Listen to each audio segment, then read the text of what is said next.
একজনের পানির একটা খালের পানি সেচতে ছিল মাছ ধরার জন্য।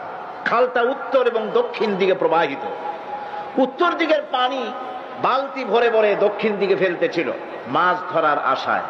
সন্ধে নাগাদ পানি ছেচে তারপর পেছনের দিকে তাকিয়ে দেখে সর্বনাশ, সামনেও যত পানি পেছনেও তত পানি। আচ্ছা, এই কষ্ট করলো অথচ পিছনের পানি কমলো না, এর কারণটা কি আপনারা বের করতে পারেন? কি?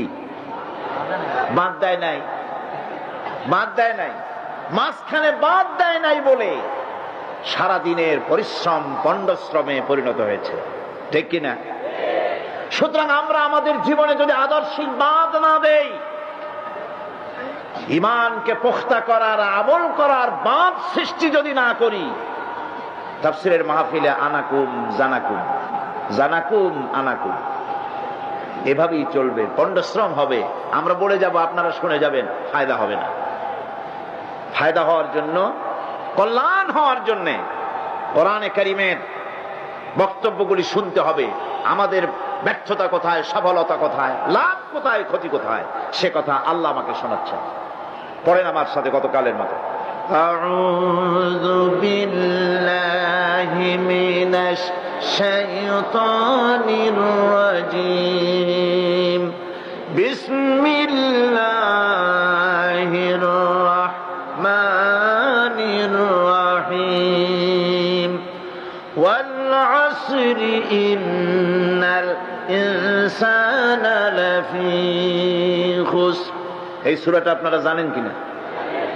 এইরকম একেবারে পড়তেছেন, মুখ বুঝে আছেন। কোরআনে কারীমের প্রত্যেকটি অক্ষরে অক্ষরে 10-10 করে নাকি আমল নামে আল্লাহ পাক লিখে দিবেন।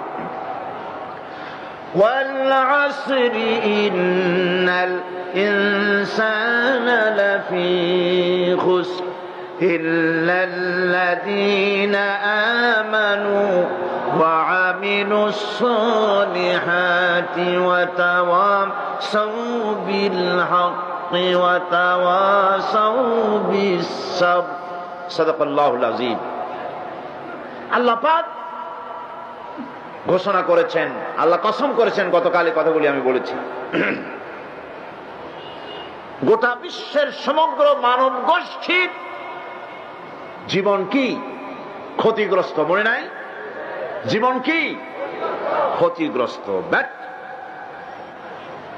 এই জীবন সফল হতে পারে, এই ব্যর্থতার ইতিহাস গতকাল শুনেছি। আজকে বলবো সফলতার কথা।